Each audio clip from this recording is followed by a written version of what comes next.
guys, and welcome back to Conservation Queen and to today's video, which is having a look around RSPB's Blean Woods and looking into the importance of managed woodlands and species conservation within British wildlife. So follow me on today and we'll have a look around and I'll teach you guys a few things about Blean Woods.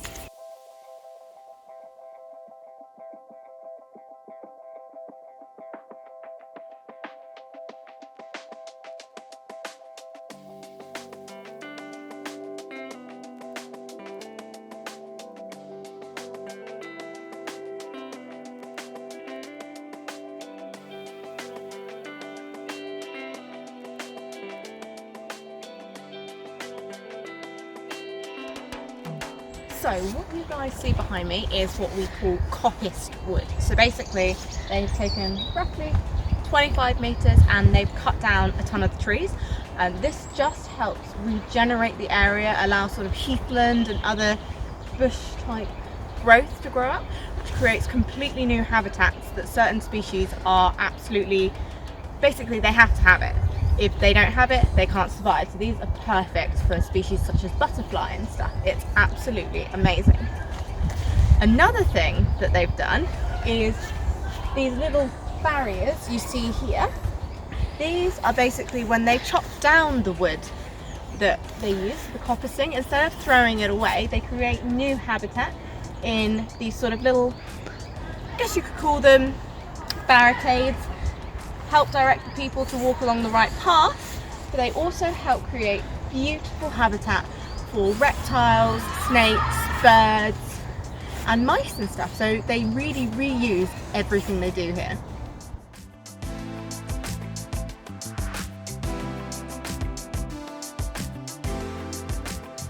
So what you see here is one of the many paths created by animals that live in this area. You can see they just vanish off into the wilderness, and although we can't see it around here, all this area will be crisscrossed with these paths and animals will use them on a regular basis. What we have here is another type of habitat. I think they told us it's about 7 or 8 different types of habitat they have here in the Blean Woods project of the RSPB. This is sort of our heather bushland type area. There is a much larger section on the 8-mile walk. We are on the 2-mile walk today because we are lazy. 8 miles is just too long. But this sort of land is brilliant. We have a very rare species of bird that comes to nest here called the Nightjar, and they specifically require heathland and heather. With the heathland, we do have nightjars, like I mentioned, that come here. Last year they had 2 nesting couples. And hopefully this year we'll receive a few more. They do actually do walks specifically for seeing the nightjar, as well as other birds and bat walks. So there's so much that you guys can get involved in here. You can just pop onto the RSPB website, which I'll link below, and see all the amazing events they have on here. We're going to try not to fall over in the mud as I talk to you about goats. Oh my god!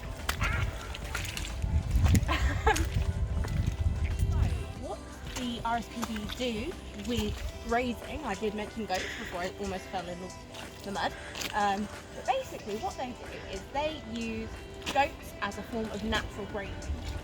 What this means is there are areas, I think they're on the 8-mile walk where you can actually see the goats. I've not been on that walk so I can't confirm that, but I do believe you can see them. And what they do is they use them as a natural form of grazing to help with the heathland and help keep that growth going and keep a good, healthy environment without too much human interference. They did try using sheep, I think they tried using ponies as well, nothing was working. Goats are so hardy and like the grass and all the vegetation they needed to cut, so the goats were the perfect solution. And now, somewhere in this madness, there are a ton of goats wandering around eating away.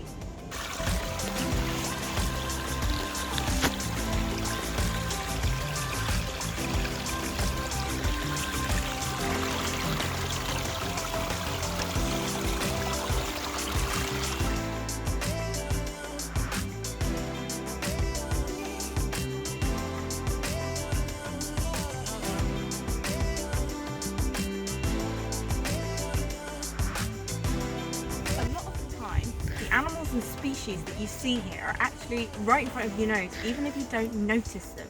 For example, this little mound right here is actually a giant ant's nest.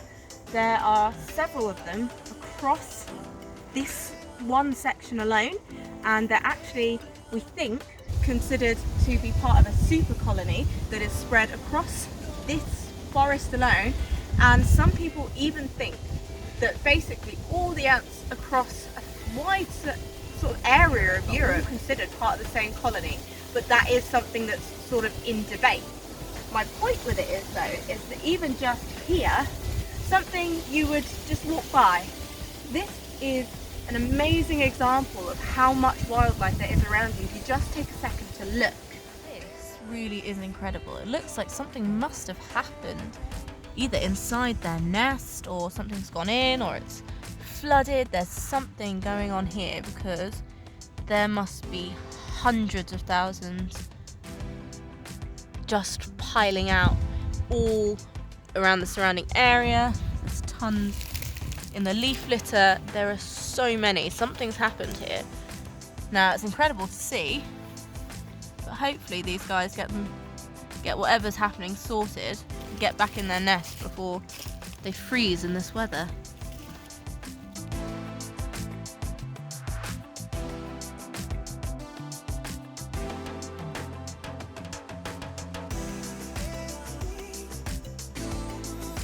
Like I've said a couple of times now, every branch, little rotting log, leaf, everything will have such an important role within the environment. Now, if you guys really want to see all these amazing creatures that are living in these little mini ecosystems, that's great. There is a special way that I'm going to suggest you do that to minimise disturbance and to keep a nice environment. When you do move them, to have a look, gently roll the log and hold it back, and you can see all the little creatures. So you can see here we have a little beetle. If anyone can identify that beetle, let me know in the comments below.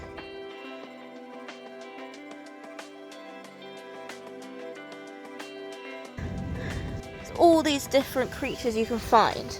Now once you've had your fun, you've identified and you've taken your pictures, just gently roll it back into place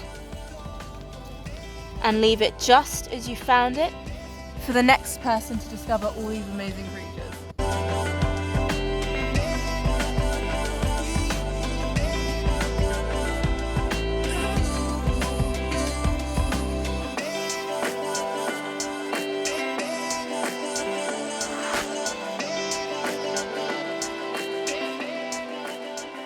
That is the end of my tour here at the RSPB Blean Woods. Please do come check it out. It's free. They have so many opportunities to do events. There's volunteering. I will link everything in the description below so you guys can check it out. Send me your pictures of what you discover under the rocks, what you discover walking around these woods. And please, if you like this video, like and subscribe to my channel. I'll bring out a new one real soon and we'll go on some more adventures together. But for now, thank you so much for watching, and I'll see you with my next video. Bye guys!